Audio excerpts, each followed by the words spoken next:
Javier Rodríguez Hernández. Es doctor en Medicina, licenciado en Psicología y Pediatría con acreditación nacional en Psiquiatría Infantil. Tiene un máster en Dirección Médica y bueno, tiene numerosos premios de investigación. Ha publicado múltiples artículos y capítulos de libros. Es coautor de la Guía de Trastornos del Comportamiento del Gobierno de Canarias y ha participado en más de una docena de programas docentes universitarios y yo creo que más, creo que te quedas corto con las 70 ponencias, pues son más de 70 ponencias, muchísimas. Tiene un currículum inmejorable y sobre todo su don de gente. Pedro, te dejo con... El tema que va a hablar Pedro es la evolución del TDAH en la adolescencia, ni más ni menos. Ni más ni menos lo agregué yo.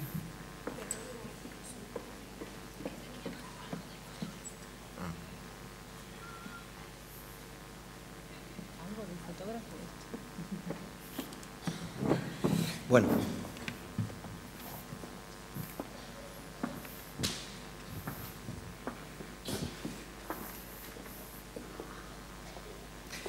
Pues muy buenas tardes.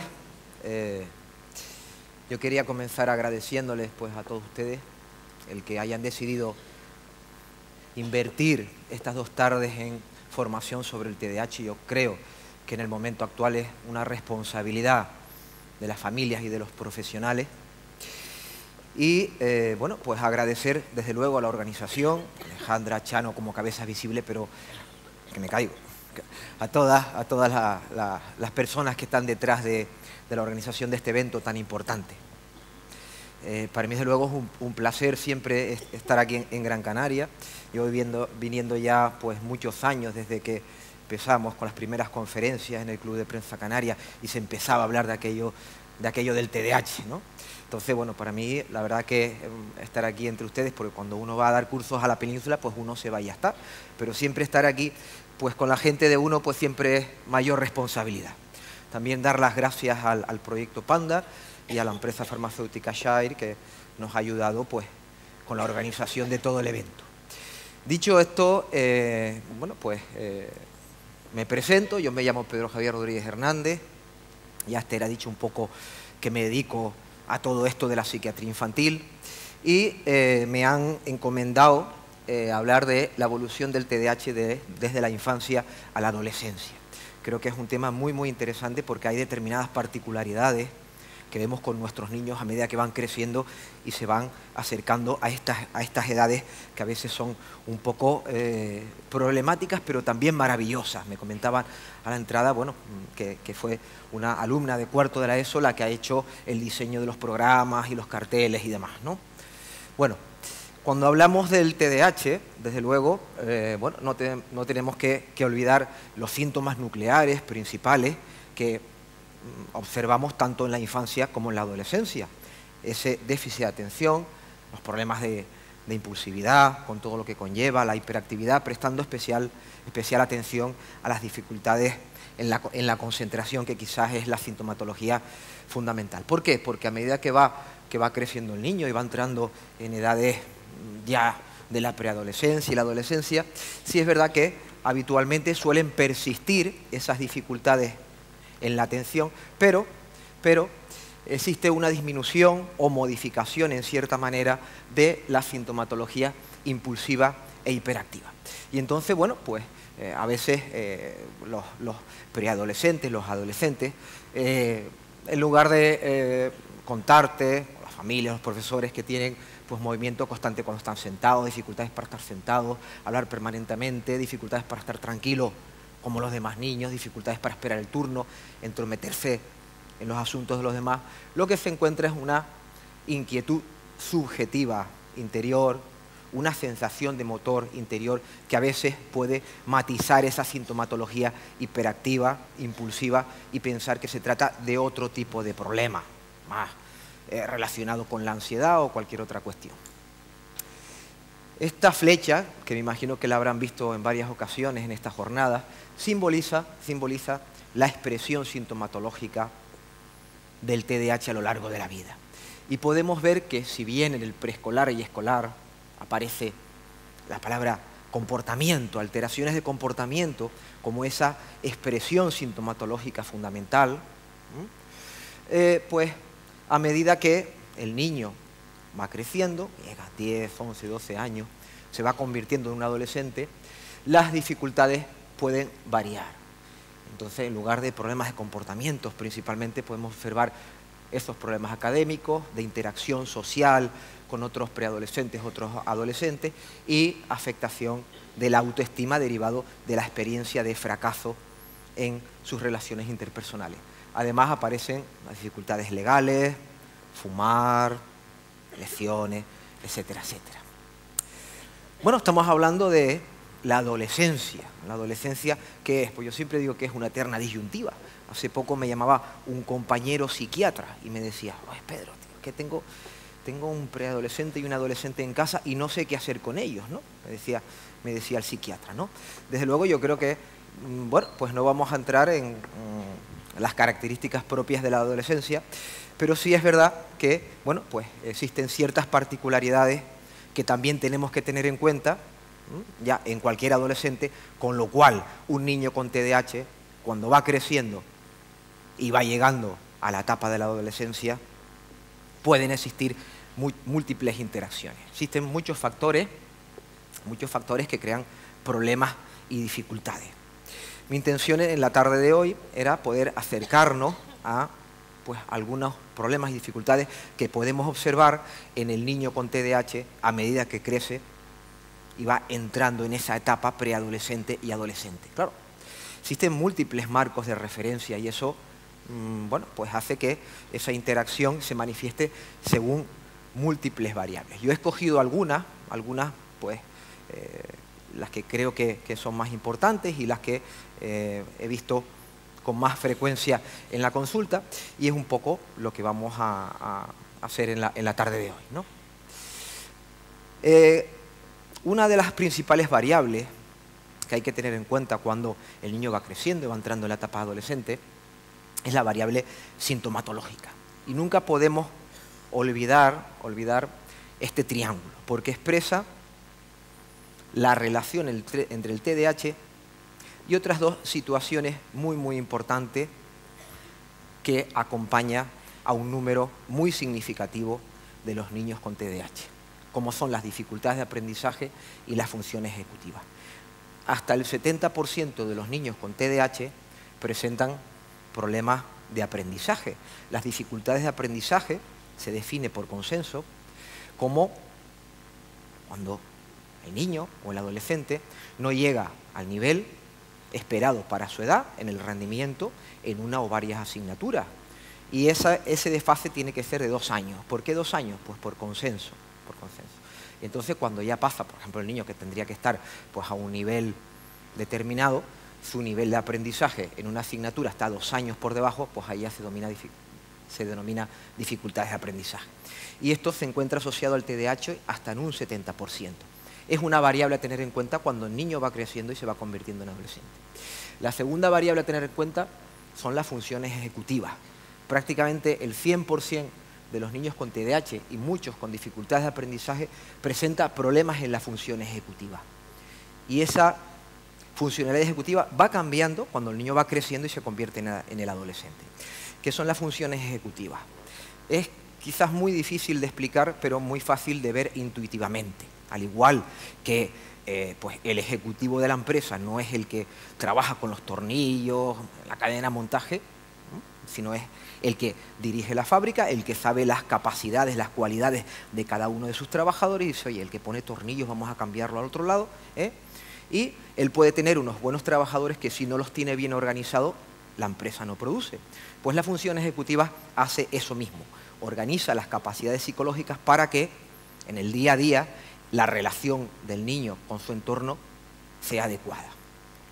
Algunas funciones ejecutivas son estas, por ejemplo, la capacidad de generación de hipótesis o la capacidad de anticipación. Yo tengo, por ejemplo, una familia que tiene un niño de 11 años y un niño de 7 años. Entonces, ellos me decían, mira, el niño de 11 años, diagnosticado de TDAH, problemática importante en la función ejecutiva, decía, mira, el niño de 11 años es más inteligente que el niño de 7. Sin embargo, el de 7 le da 1000 vueltas al de 11. ¿No? Cuando yo miro al de 7, sabe lo que le quiero decir. Cuando miro al de 11, parece que todo hay que explicárselo 2 veces. Capacidad de anticipación, de generar hipótesis. Resolución de problemas, sobre todo lo que tiene que ver con conceptos abstractos. Capacidad para planificarse, para organizarse en el día a día, en las cosas que hace. Fluidez del pensamiento. Esto una familia me decía, es la chispa de la vida. Parece que le falta chispa. Yo decía, pues será una Coca-Cola al niño. Memoria de trabajo. La memoria de trabajo es muy, muy importante, porque es la que nos permite, es una memoria a muy corto plazo, y es la que nos permite cuando el niño, por ejemplo, está estudiando algo, poderlo almacenar en su mente y después aplicarlo en otros entornos. Por ejemplo, cuando a un niño de 7, 8 años le falla la función ejecutiva, a lo mejor tú le explicas un problema, que es, bueno, tienes una granja con 2 cabras y 2 gallinas. ¿Cuántas patas hay? Bueno, pues uno suma, otros multiplica, ¿no? A lo mejor ese niño lo entiende bien, pero si le falla la memoria de trabajo, al día siguiente va al examen, le ponen un examen en donde la pregunta, en lugar de cabra hay oveja, y no lo sabe hacer, porque esa memoria ejecutiva le ha fallado. Eso enfada mucho a los profesores, enfada mucho a los padres. Lo que es un sinvergüenza, porque ayer sí se lo sabía y me ha traído el examen en blanco. No, lo que pasa es que le falla la memoria de trabajo. La capacidad de inhibición o de automonitorización, sobre todo cuando hay un componente hiperactivo impulsivo importante. Yo destacaría sobre todo la valoración de la planificación y la organización cuando el niño va creciendo y va llegando a la adolescencia. Vamos a ver qué le ha pasado a Carlos. Carlos, un niño de 13 años que tengo en la consulta, niño diagnosticado de TDAH, su tipo inatento. Bueno, a los 8 años se diagnosticó. Y además presentaba dificultades de aprendizaje en el área del lenguaje. Iba más de 2 años de retraso con respecto a lo que tendría que haber adquirido para su edad. Y además, pues tiene problemas en la planificación y organización. Un niño que pierde todo, los cuadernos son unas rayas para arriba, otras para abajo, no sabe dónde ha dejado nada. Cuando va a organizar, si pone el libro, el cuaderno, no sabe qué poner a la derecha y qué a la izquierda. Muchos problemas de ese tipo, ¿no? Este niño, pues me lo derivaron a través del protocolo que tenemos en Canarias entre educación y sanidad. Entonces, pues en el colegio los profesores se dieron cuenta que había un problema, la orientadora hizo un informe pequeñito de derivación, de 2 páginas, y entonces lo mandaron a salud mental y me llegó. Después de valorarlo, después de diagnosticarlo de TDAH, se le mandó el informe de salud mental al colegio y ya la orientadora hizo una valoración, un informe psicopedagógico muy, muy amplio, de 23 páginas, grande, gordo. Y bueno, comenzamos con el tratamiento multimodal. En el colegio, pues se consideraron pues, todos los aspectos, que ustedes ya saben, relacionados con el alumnado que presenta trastorno por déficit de atención con o sin hiperactividad. Esto está publicado en el Boletín Oficial de Canarias en el 2011. Una suerte disponer de esta herramienta, ¿no? Entonces, las tareas en clase, en casa, fueron fragmentadas, se modificaron los instrumentos de evaluación, se le dieron posibilidades para hacer exámenes orales, más tiempo en los exámenes, y se comprobaba todos los días que el niño apuntaba en la agenda qué es lo que tenía que estudiar para el día siguiente. La madre, cuando llegaba, miraba la agenda y punteaba lo que el niño tenía que ir haciendo para el día siguiente. En el colegio, después de la intervención multimodal, que incluyó tratamiento farmacológico, se observó mejoría progresiva, pero no importante en el rendimiento de todas las áreas, excepto en el lenguaje, que había tenido pues, una mínima mejoría. Entonces, bueno, pues ahí se planteó por parte del colegio y por parte de la familia y nosotros mismos la reevaluación, y bueno, hicimos una reevaluación teniendo en cuenta diferentes aspectos, teniendo en cuenta que en el TDAH la atención estaba disminuida, este niño tenía la atención disminuida en las pruebas objetivas que le administramos y en la entrevista clínica los datos que nos aportaban era que tenía problemas en la atención. En las dificultades de aprendizaje, sin embargo, la atención suele estar mejor, porque lo que hay es un problema de maduración en esas áreas del aprendizaje. En cuanto al rendimiento, en el TDAH está disminuida en todas las áreas, y las dificultades de aprendizaje, el rendimiento está disminuida en esas áreas concretas donde tienes dificultades de aprendizaje.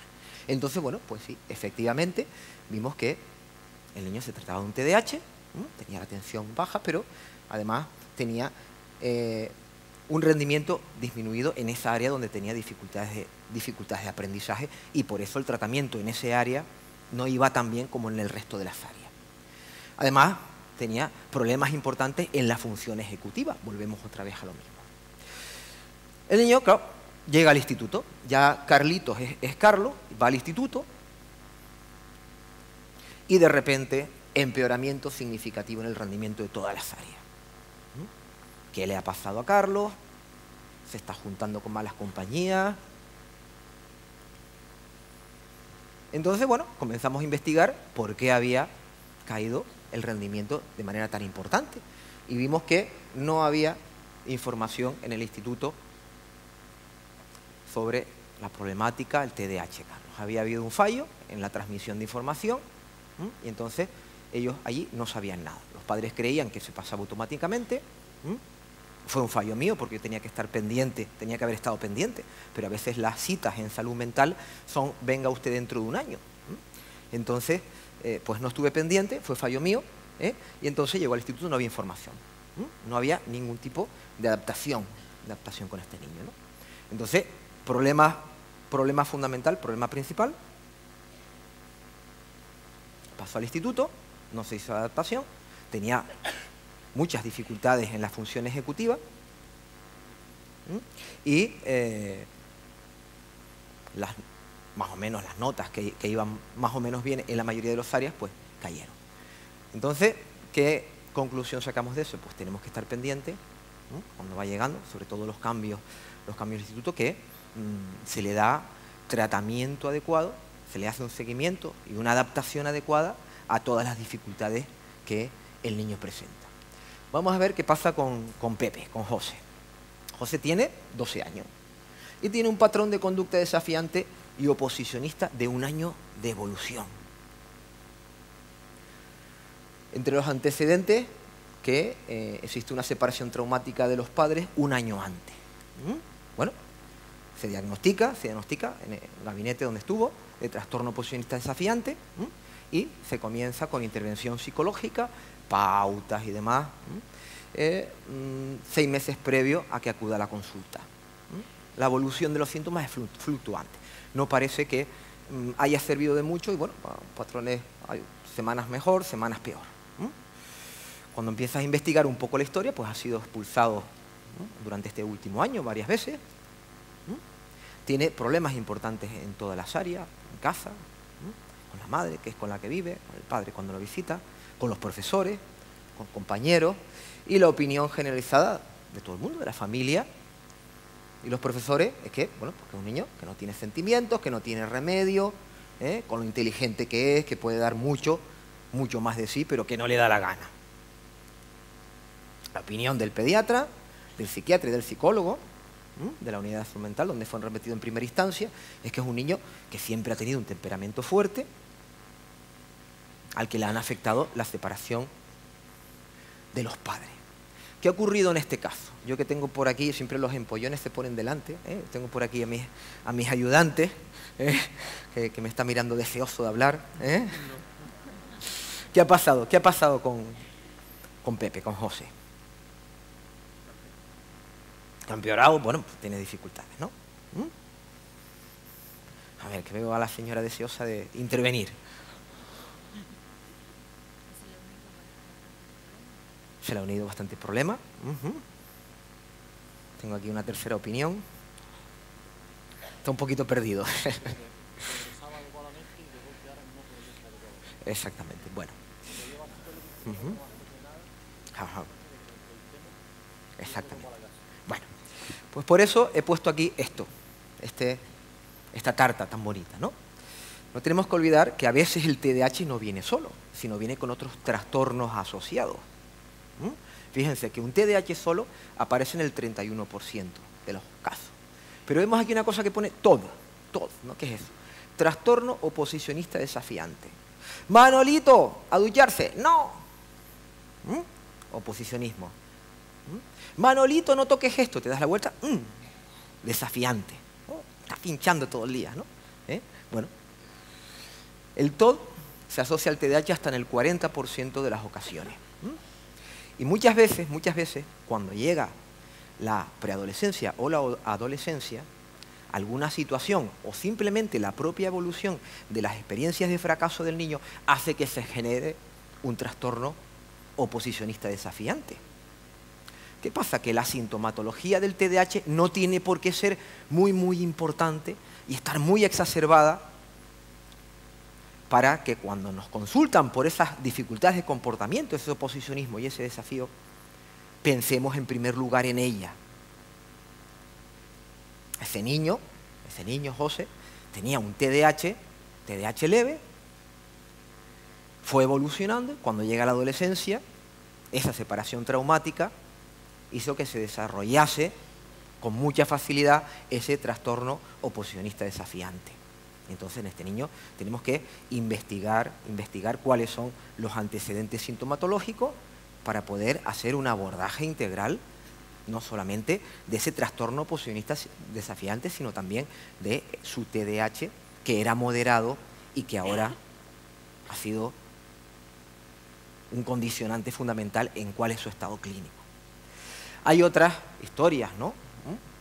Otros niños, otros casos que cuando van llegando a la adolescencia pues pueden presentar estos problemas de conducta, consumo de tóxicos, problemas con la justicia y a veces la sintomatología de esos problemas de conducta, de ese consumo de tóxicos y de esos problemas con la justicia, de esas conductas disociales, son tan grandes que nos hace olvidarnos de que pudiera haber un TDAH debajo.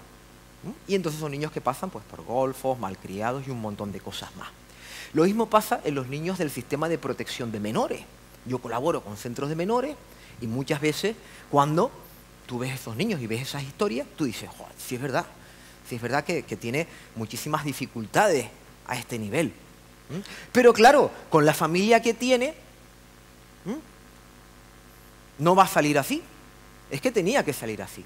Cuando a veces no tenemos en cuenta que el TDAH tiene un factor de herencia importante. A lo mejor la familia es así porque habían varios TDAH en ella.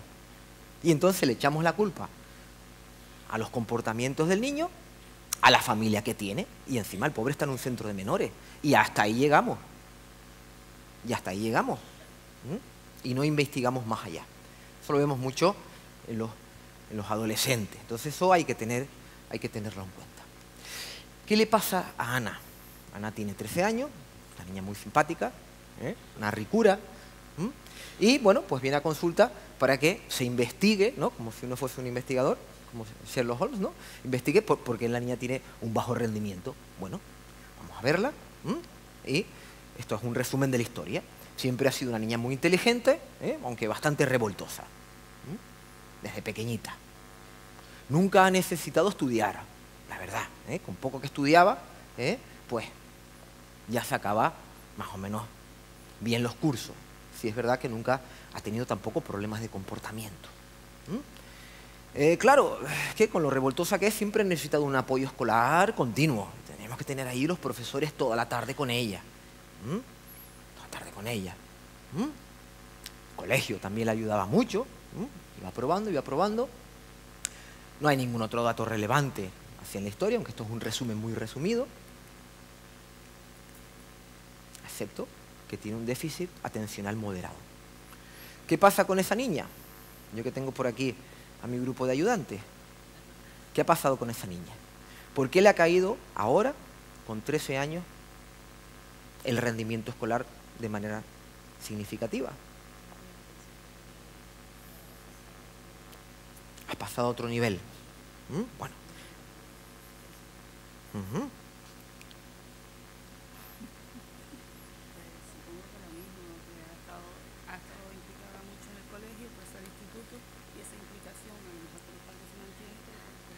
Bueno, la verdad que esta niña seguía en el mismo colegio, que tenía eso, y la verdad que en el colegio muy bien, muy bien. La verdad bueno, bueno, pues lo que ha pasado con esta niña es que era una niña muy inteligente, muy inteligente. Y eso fue su perdición, entre comillas. Entonces esta niña fue estudiando, porque era inteligente, porque tenía profesores de apoyo, porque en el colegio y la familia la ayudaban, hasta que llegó un momento donde solo la inteligencia no te vale para aprobar. No te vale. Entonces llega un momento donde necesitas tener un nivel atencional importante. Y esta niña no lo tenía. Por eso los síntomas de TDAH aparecen con 13 años. Hay que tenerlo en cuenta también. Hay que tenerlo en cuenta también. ¿Qué pasa si esta niña hubiese sido niño?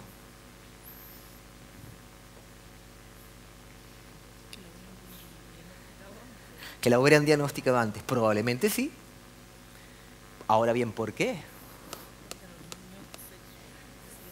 Exactamente. Probablemente, si en lugar de niña hubiese sido niño, se hubiese diagnosticado antes, porque el factor sexo es importante en la sintomatología expresada, y probablemente hubiese tenido más problemas de comportamiento. Hubiese dado más la lata, y como suele pasar en estos casos, quien más da la lata es al primero que se le atiende. Entonces probablemente se hubiese detectado antes. Ojo con las niñas. Segundo punto importante de esta historia. Coexistencia con otros trastornos, variables de coexistencia. Existen trastornos que se presentan en la transición entre la infancia y la adolescencia.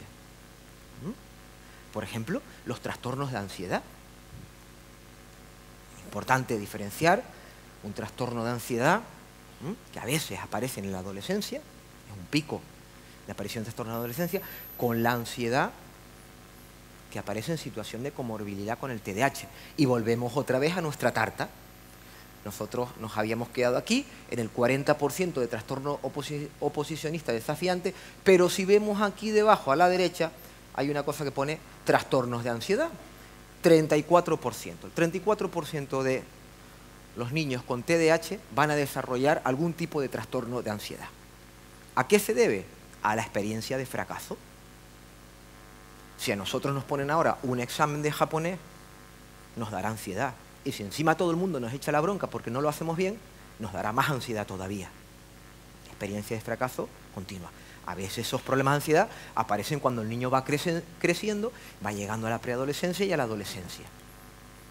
Juan, de 12 años. Desde siempre ha sido un niño introvertido, de ejecución lenta. Venga, Juan, termina ya, que son las 10 de la noche. Con déficit de atención, pero moderado. Rendimiento escolar en el límite. Iba probando, pero no era de notas brillantes, algún examen suspendido. Muy nervioso en los exámenes. Hablar en público. La familia me decía, salió a su madre. También la madre es igual de nerviosa. Desde hace 7 meses pregunta mucho por la posibilidad de enfermar y de morir. No quiere comer determinados productos por miedo a enfermar.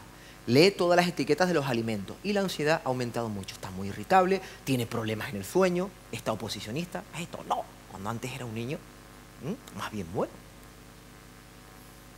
Y ahí disminuye el rendimiento escolar de manera espectacular, ¿no? Y entonces, bueno, mis ayudantes, que están por aquí sentados, aquí, el ayudante que está tomando apuntes. No hace falta que tomen apuntes, al final yo daré mi correo electrónico y mi teléfono, el que quiera me lo puede pedir, yo se los mando sin problema ninguno, para que lo usen de manera libre. Si quieren dar curso o lo que sea, pueden usar el material para lo que quieran, ¿vale? ¿Qué le ha pasado a Juan? ¿Puede haber pasado algún acontecimiento que haya desestabilizado un poco? No parece que haya pasado ningún acontecimiento así que lo haya desestabilizado. Pero sí es verdad, claro, eso lo dices porque tú ves que ahora de repente hay fenómenos ansiosos, ¿no? Fenómenos ansiosos, ¿no? Bueno, pues Juan se fue a un gabinete privado y ahí, bueno, le dijeron que no reunía los criterios mínimos para ser diagnosticado de TDAH ni de trastornos de ansiedad. Que sí es verdad que tenía elementos inatencionales de siempre, pero que no eran lo suficientemente importantes para ser diagnosticado de TDAH, y que sí es verdad que tenía dificultades del espectro ansioso, pero que no reunían los mínimos elementos para hacerlos diagnosticados de ningún trastorno de ansiedad. Por ejemplo, de trastorno obsesivo-compulsivo, que es lo que nos suena esas obsesiones de que algo le puede pasar, de que se puede morir. Eso lleva una serie de criterios, más de tantas obsesiones durante tantos días que le quita tanto tiempo, ¿no? Entonces, bueno, pues un niño que sí es verdad que tiene síntomas en relación al TDAH y al trastorno obsesivo-compulsivo, sin llegar a los criterios mínimos para ser diagnosticado de ninguno de los dos. ¿Qué actitud seguimos con ese niño? Le decimos, váyase usted a su casa, ya esto se le pasará.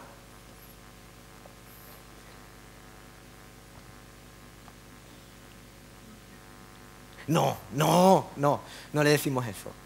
¿Qué le podemos decir a esta familia? A ver, que yo tengo aquí mis ayudantes, ¿eh? Bueno,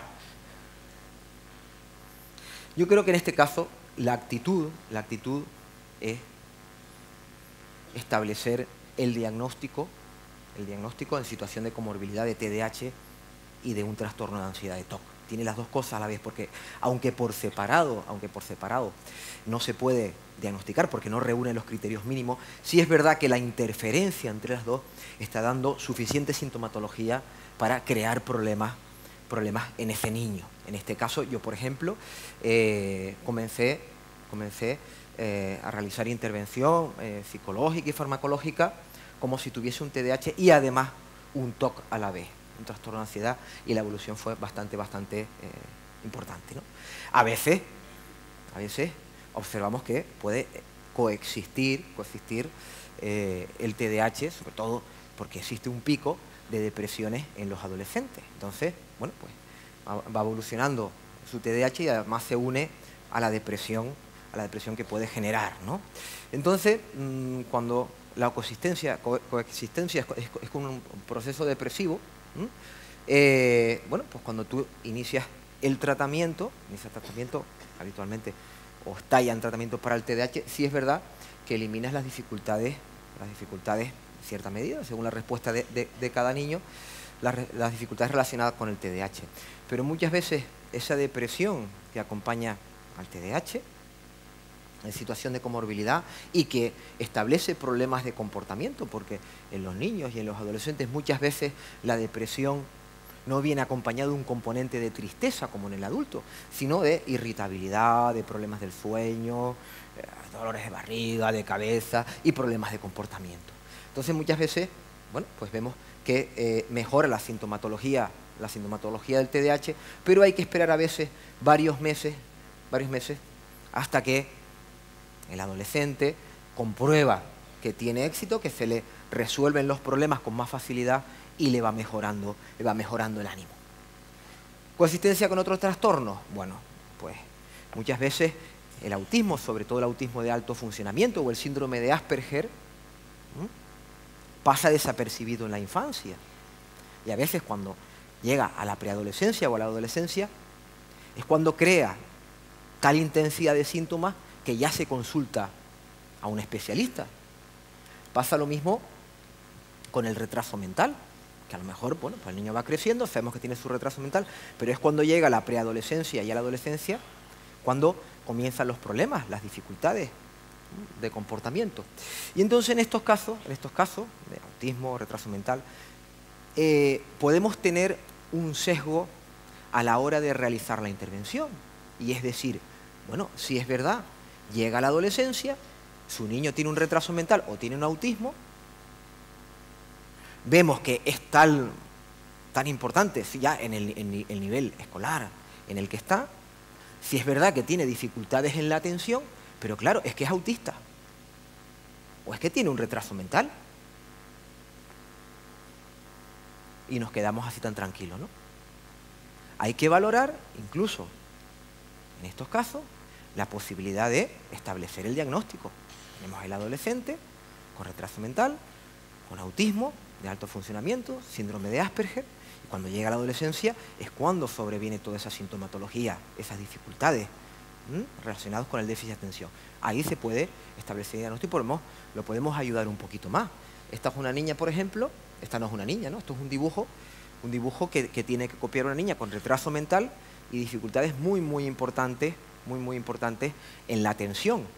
Claro, nadie le había hecho caso nunca, porque decían, claro, es que tiene un retraso mental importante, pero es que también tiene dificultades de atención importantes. A lo mejor podemos mejorarle ese apartado y eso le supone un pequeño beneficio, ¿no? Entonces, cuando empezamos a intervenir con ella, bueno, pues de hacer esta copia, paso a hacer esta. No es significativo, pero sí es verdad que, bueno, pues puede ayudar. Esto ocurrió cuando llegó a los 12 años. En ese momento, pues todo el mundo, bueno, pues, tiene un retraso mental, ¿qué vamos a hacer con ella, ¿no? Bueno, también en la consistencia con dificultades de aprendizaje, como por ejemplo, pues la dislexia. Ahora mismo hay bastantes investigaciones que indican que, por ejemplo, ante un caso de una dificultad de aprendizaje importante del tipo de la dislexia, si se asocia al diagnóstico de TDAH, aunque el TDAH sea leve o tenga sintomatología de TDAH, pero que no sea suficientemente importante para decir, sí tiene un TDAH, se recomienda encauzar al niño como si tuviese un TDAH, porque eso va a mejorar de manera secundaria, no de manera muy importante, pero sí es verdad que va a ayudar a la resolución de las dificultades de aprendizaje. Bueno, otras variables que ocurren cuando llega la adolescencia, ¿no? Bueno, ya el niño va creciendo, va llegando a la preadolescencia, a la adolescencia, y ya no es lo mismo que antes. Tenemos que tener pues otro estilo comunicativo, otra empatía. Los terapeutas, los que trabajamos con ellos. La accesibilidad y la disponibilidad también es muy importante. Ya pasa de ser niño a ser preadolescente, a ser adolescente. Entonces, pues tenemos por lo menos que tener la disposición a comunicarnos con él mediante correo electrónico. A veces, pues incluso a través del móvil. Yo, la mayor parte de las familias que tengo, pues tienen mi móvil y pues el adolescente me llama si tiene alguna duda o lo que sea. Pues, aunque eso es un tema quizás un poquito más controvertido, si debemos de permitir pues que la gente tenga el móvil, ¿no? Yo creo que es una herramienta que tenemos que usar. Las nuevas tecnologías son herramientas muy interesantes. Y eso a veces te hace que la familia tenga una tranquilidad, la propia chica, el propio chico también tenga tranquilidad, que te puede llamar en cualquier momento. Y la verdad que no te llaman mucho, aunque sí es verdad que a veces los amigos me mandan fotos. Vea, siempre estás con el móvil en la mano, ¿no? Tengo alguna foto por ahí que en esos momentos donde muy importantes para una persona, ¿no? Donde están muchos meses a dieta para que le sirva el traje. Son momentos... pues hace uno mucho ejercicio para aguantar toda la noche bailando, ¿no? Son momentos que son muy importantes, que son los carnavales, ¿no? Entonces, bueno, pues aquí me ve las fotos que me mandan los amigos, pues aquí estoy con el móvil en la oreja, pues constantemente, ¿no? Entonces eso puede ser, si es verdad que algo controvertido, puede crear distensión entre los amigos, ¿no? Una cosa que siempre tenemos que tener, esto que se llama warmth, ¿no? Yo no sé la traducción exacta, pero traducido por calidez, ¿no? La calidez, bueno, pues ya a veces nuestros adolescentes nos piden que tengamos nuestro espacio en consulta para ellos, que podamos atenderlo de una manera diferenciada. Eso es importante tenerlo, ¿no? Es importante cómo le caemos al preadolescente, cómo le cae como personas, ¿no? La utilización del humor. Yo siempre digo que quizás el tipo de humor que hay que utilizar es el intermedio entre un pediatra, ¿no? El payaso, ¿no? El niño, para que esté tranquilo, ¿no? Y un psiquiatra con cara de palo, ¿no? Entonces sería algo así como un profesor, un psicólogo, algo así, ¿no? Entonces te diría que el uso del humor a veces es muy interesante, ¿no? Otras variables importantes cuando llega la adolescencia, el niño con TDAH, son las variables relacionadas con el tratamiento, el coste. He tenido varios adolescentes que, bueno, pues la situación familiar no va bien, hay algunos tratamientos que son caros, algunas intervenciones que son muy costosas, y es una preocupación para ellos añadido, la sobrecarga que tienen ellos con la familia, ¿no? La dosificación, la duración, hacer sesiones de psicoterapia eternas, ¿no? De 5 horas por la tarde, 6 días a la semana, o fármacos que hay que tomarse, pues una pastilla cada poco tiempo, ¿no? Esto, por poner un ejemplo, es una diapositiva de cuál es la adherencia de las personas en general al tratamiento según el número de pastillas que tienes que tomar al día, ¿no? Entonces, fíjense, si tienes que tomar una sola pastilla de manera crónica, pues tiene una adherencia, o sea, cumples el tratamiento más de 5 días a la semana durante más de 6 meses, pues entre el 60 y el 70%. Pero si tienes que tomar 2, baja al 50%. Si tienes que tomar 8 pastillas, ni el 30% de las personas lo cumplen, ¿no? ¿Tú no has tenido alguna vez una otitis? ¿Cómo te llamas? Alicia, ¿has tenido alguna vez una otitis? ¿Nunca has tenido una otitis? ¿Alguien ha tenido, igual nadie ha tenido una faringitis? ¿Una enfermedad de von Recklinghausen? No sé. Una faringitis, ¿no? Pues te mandan un antibiótico que es cada 8 horas durante 7 días. Pues yo no lo he cumplido en mi vida, ¿no? Imagínense tener que tomarse un montón de pastillas durante muchos meses, ¿no? Por eso, bueno, pues siempre indicamos que sea tratamientos que puedan ser con pocas pastillas, de liberación prolongada que se llaman. Bueno, experiencias terapéuticas anteriores. Esto es muy, muy importante porque muchas veces vemos preadolescentes y adolescentes que vienen, te traen la carretilla. O sea, y ahí que lleva, señora, los informes de por dónde ha pasado, ¿no? Entonces tú ves ahí, pues sacar los tochos de informes y el adolescente se te sienta adelante como diciendo, otro más, ¿no? Hemos pasado por media España, ¿no? La rapidez del efecto. Hay algunos tratamientos en el TDAH que hacen efecto rápido, hay otros que tardan muchas semanas en hacer efecto. Eso hay que tenerlo en cuenta también en los preadolescentes y en los adolescentes. Los efectos secundarios, cómo interfieren en el día a día. Efectos secundarios de los fármacos que usamos para el TDAH pues son los mismos efectos que se producen a otras edades, ¿no? Sin embargo, hay uno que sí es verdad que aparece un poquito más en la adolescencia y que tenemos que tener en cuenta. Esto es lo que te lo cuentan algunos adolescentes, dicen que tienen una sensación de dejar de ser ellos mismos, que están como muy ensimismados y a veces más susceptibles. O sea, que las cosas me afectan más, ¿no? Es un poco, hay que escucharlos y hay que tenerlo en cuenta para la adherencia del tratamiento, ¿no? Sin embargo, también hay cosas positivas y es que uno de los efectos secundarios que más preocupan a la familia es que el niño no crece.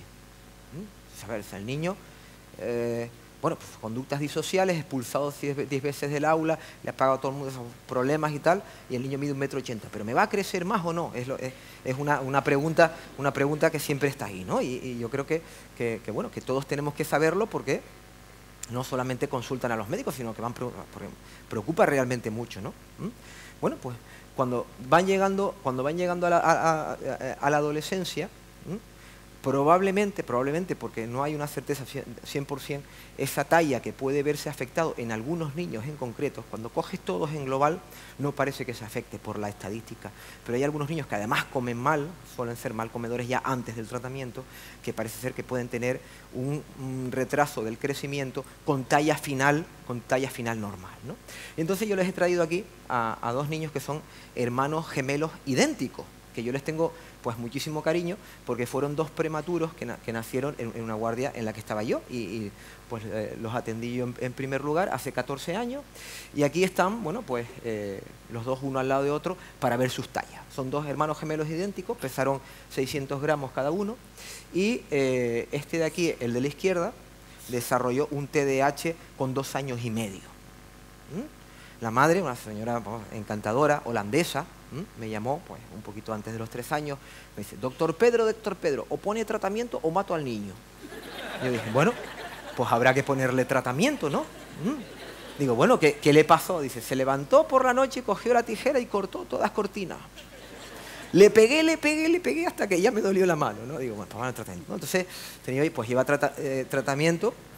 Aquí tendría 7, 8 años, pues desde los 3 años, además con unas dosis muy, muy elevadas, que yo estaba hasta un poco asustado, pues bueno, dosis muy, muy importantes, ¿no? Entonces vemos cómo aquí sí es verdad que hay una diferencia, varios centímetros en su altura. Y bueno, no debemos olvidar que son gemelos idénticos, ¿no? Y aquí están ya en preadolescentes como la altura pues se ha aproximado un poquito más, ¿no? Con lo cual, bueno, pues es un ejemplo de que probablemente eso sea así, ¿no? Después hay otro tema que es bastante escabroso, que es la supervisión de la cumplimentación. ¿Qué significa? Que claro, ya Pepito no es Pepito, sino Don Pepe, va creciendo y ya no quiere que estén los padres todo el día detrás de él. Oye, hiciste la tarea, apunta en el colegio, si hay que tomar un tratamiento, oye, te tomaste la pastilla y no. Entonces, bueno, pues ahí sí es verdad que tenemos que hacer cada uno como pueda, pero probablemente lo mejor sea observar desde la lejanía, ¿no? Esto parece un poema de Espronceda. Observamos desde la lejanía la evolución de la sintomatología, ¿no? Y entonces actuamos en momentos puntuales sin perderlo de vista y sin pensar eso de ya tiene edad de que vaya cogiendo fundamento. Ya tiene edad que vaya cogiendo fundamento el niño que ya tiene 13 años. Bueno, importante en los adolescentes que vienen contando otra serie de cosas, otra variable, que es la coexistencia, tener en cuenta si existe un TDAH bajo. Por ejemplo, adolescentes que tienen problemas con la justicia, tienen agresividad en grupo o aislada, abandono reiterado del hogar familiar, problemas de ansiedad por lo que comentamos, TUS, trastorno por uso de sustancias, drogas, depresión, etc. Bueno, otras dificultades que nos encontramos también en la adolescencia es esto, que la edad pediátrica del seguimiento de los niños es diferente a la edad psiquiátrica. La edad pediátrica hasta los 14 años y la edad psiquiátrica, el psiquiatra del niño adolescente atiende a los niños hasta los 18 años. ¿Qué pasa? Que muchos pacientes se nos pierden a partir de los 14 años. ¿Por qué? Porque el pediatra normalmente tiene una adherencia muy grande con la familia. Mientras que ya cuando pasas al médico de familia, la adherencia disminuye. Parece que cuesta más ir al médico de familia que al pediatra, ¿no?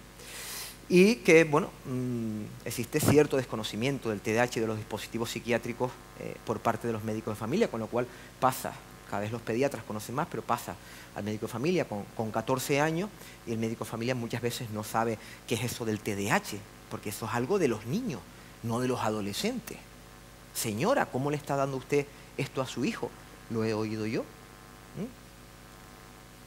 Bueno, esto es un pequeño estudio para que vean un poco, todavía hay mucho camino por hacer, ¿no? Un estudio hecho con padres y niños con TDAH y con pediatras de centro de salud.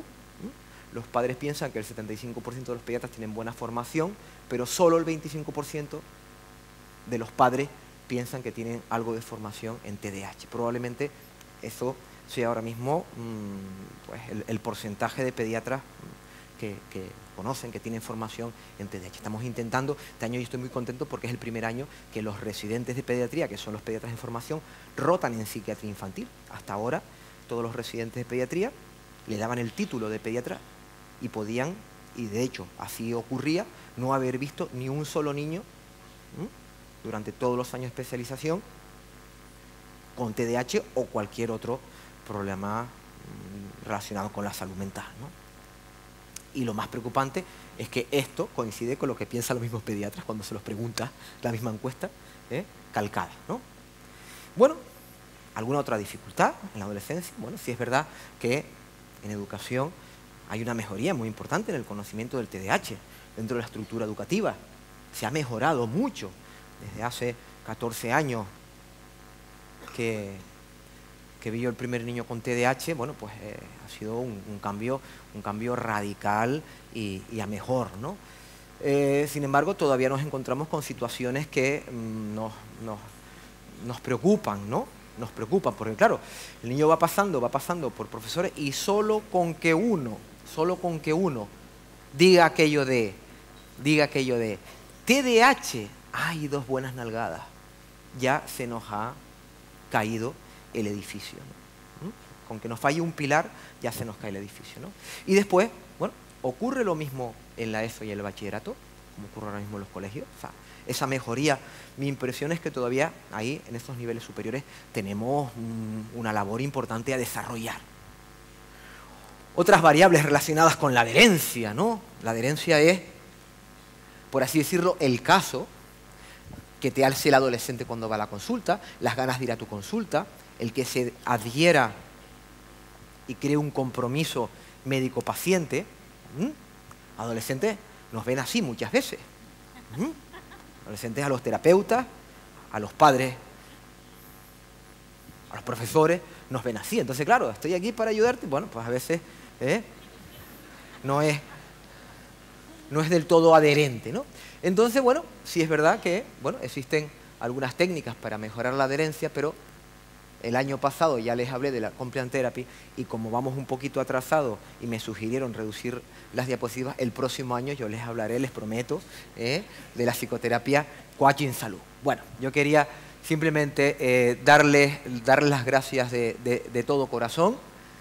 Aquí les he puesto mi correo electrónico y mi teléfono móvil y como dicen los serenques, nos vemos en la calle.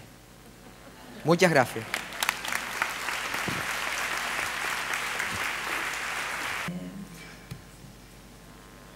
¿Es bueno darles un hermano sí. a los niños y a las niñas con TDAH? Sí. Qué Los fácil. informes, no, si mejor así. Y sin TDAH también. Vale, también.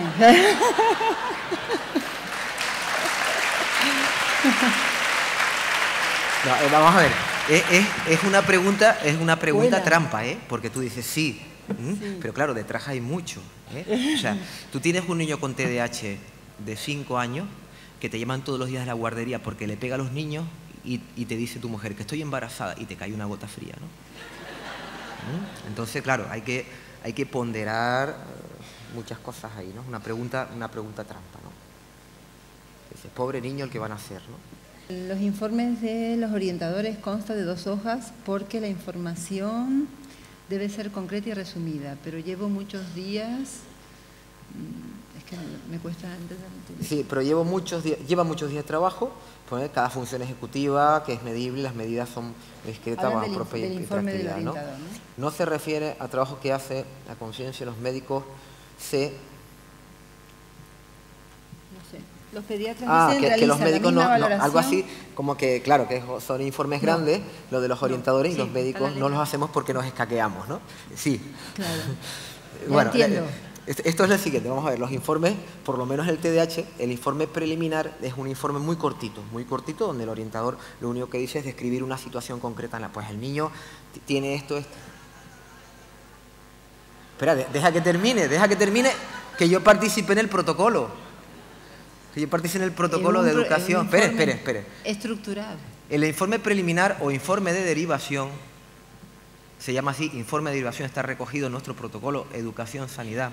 Es un pequeño informe, además se aconsejaba que se hiciese así, con unos pocos datos para ser derivado a un niño con la sospecha de TDAH a los servicios de salud mental.